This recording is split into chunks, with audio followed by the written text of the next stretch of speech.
Hey mathematicians, let's go ahead and have a look at another non-vertical asymptote example. Here I've written another one, y equals x minus 1 squared times x plus 1 squared all over x minus 2 times x. Okay, so what's going on here? If we look at the degree, this is going to be overall an x to the fourth over x squared. And so it's going to be some kind of y equals x squared. What does that tell us? That tells us this wants to be a parabolic asymptote. All right, how are we going to figure out what that parabolic asymptote is? Same way we did before, we're going to do some long division. So let's go ahead and actually do, I'm going to crank through some of the algebra first. It'll, I think, just make it a little easier for us to do analysis on it. Okay, so I'm going to skip right to the long division, and then we'll go back and do step 0, step 1, step 2, step 3, etc. Okay. So this to find the non-vertical asymptote, we do long division. Okay, so I'm just going to rewrite this.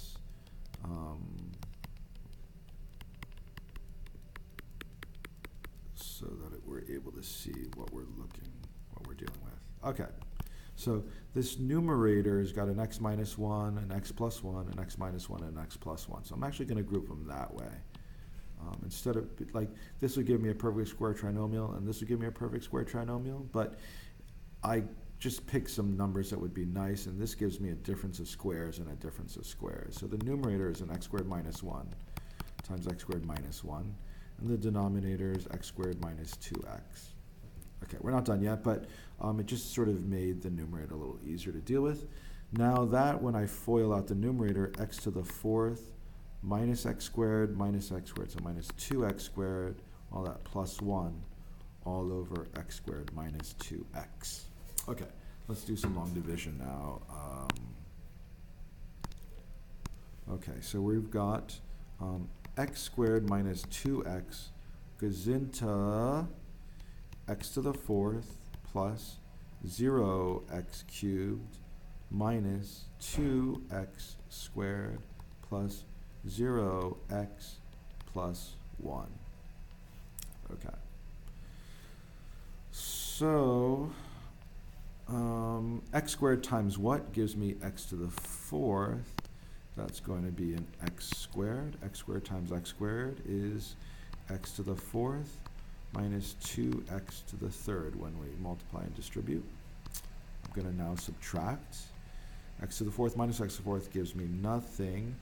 X cubed, 0x cubed minus negative 2x, so positive 2x cubed, I'll bring down minus 2x squared. X squared times what gives me 2x cubed 2x, let's change colors here. 2x times x squared is 2x cubed. 2x times negative 2x is negative 4x squared. Now I'll subtract. 2x cubed minus 2x cubed is nothing. Negative 2x squared minus negative 4x squared. So that's negative 2 plus 4 is overall 2x squared. I'm going to bring down 0x, and then we're going to say 2x squared times what gives me 2x squared? Just plus 2. 2 times 2x squared. 2 times negative 2x is negative 4x. I'll subtract that. And then we get, these will cancel out, and I get nothing minus negative 4 is like 4x, and then plus 1. And then I notice, oh, 4x is a smaller degree than my divisor, so I can stop right there. So I'll just write it 4x plus 1 all over x times x minus 2. So I'll leave it factored in the denominator. All right, so what do we have? We have this right here. Doing this makes things nice in that it makes it a little easier for us to plan around things. Okay, so x squared plus 2x plus 2, that's our asymptote. Our asymptote is a parabola. okay, is y equals x squared plus 2x plus 2. The nice thing about that is that it's x squared plus 2x plus 1, or x plus 1 squared plus 1. So here we have an x minus h squared plus k. We have our vertex at negative 1 comma 1. All right. We'll need a little more room. So here's our set of axes. I'm going to just quick plot. The asymptote is a parabola with a vertex at negative 1, 1, and then it opens upwards. So we have some sort of like positive parabola. It's going to open upwards, and it'll probably quickly go off screen. But the idea here is that we have this positive parabola. I should probably make it a little wider so it's easier to see, a little shorter, but let's leave it at that. All right, let's do all our other standard analysis, but here we have our non-vertical asymptote at y equals x squared plus 2x plus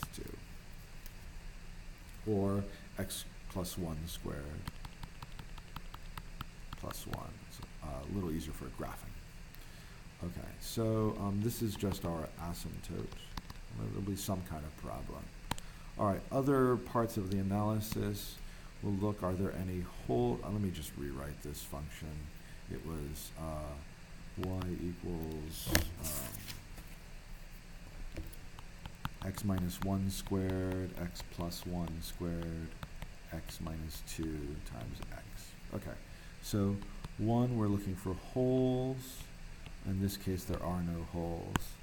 Step 2, we're going to be looking for vertical asymptotes, and that's when the denominator is 0. The denominator is 0 at 0 and 2. So at 0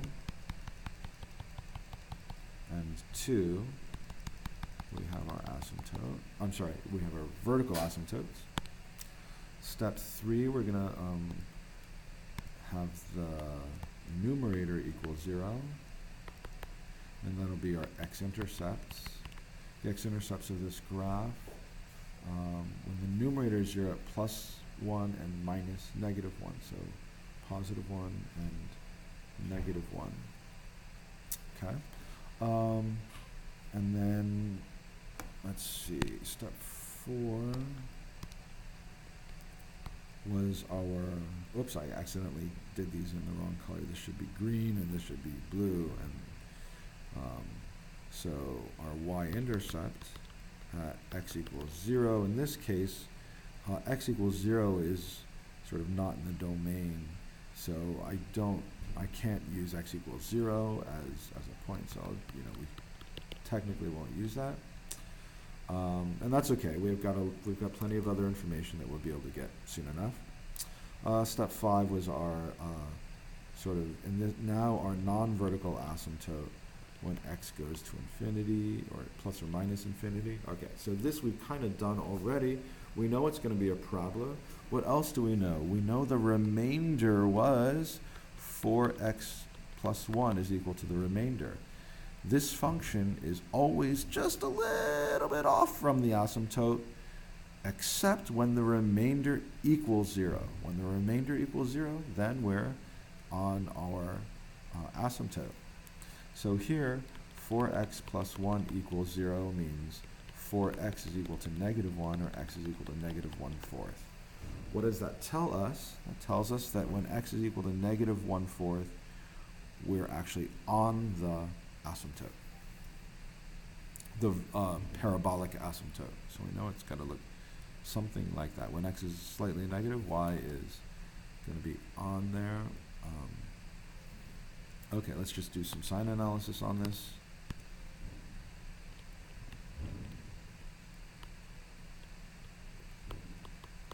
Okay, so the sign analysis says what? Well, we already know it's got to be positive out here. We have an x-intercept, so it's going to change signs to negative unless we have, it looks like that numerator is a double root for both zeros. So It's actually going to be positive up here. Once I cross the asymptote, the vertical asymptote, it's going to shift to negative. This we know is also a double root, so it's going to stay negative. And then over here, this is not a double root, so we'll turn positive here. So the graph is going to be positive, 0, positive, and then negative, negative, and then positive here. So as we start to fill in the points, I hope that you're seeing some sort of trend. Let's just double check.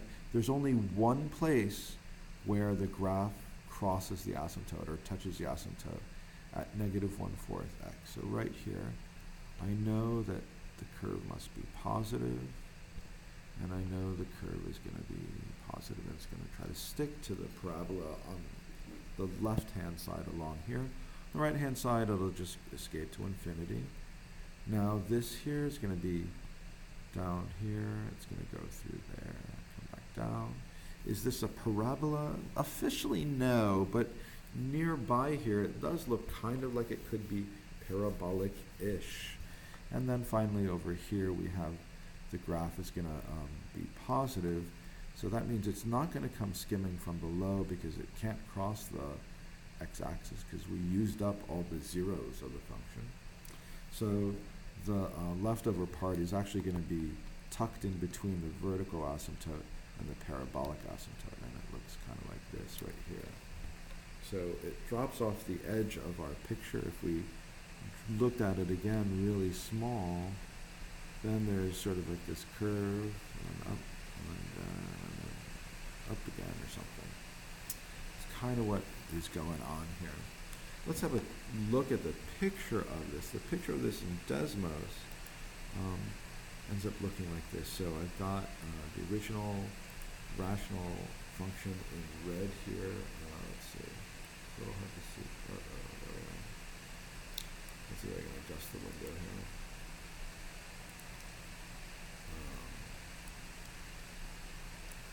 Okay, so in red I have it dipping down and I'm coming back up. And then a little bit below, and then down, back up. Okay, so in blue is our asymptote. This is what the graph wants to be like, except that we're dividing by zeros in places. And when we have small numbers in the divisor, then the quotient can become really large. If I plug in 1/1,000,000th, I can get 1,000,000. All right, so here we are. Give these a try. Do a little bit of long division, and then we can see here when x is equal to -1/4, -0.25, y is equal to blah, blah, blah. But that's no way. All right, take care, folks.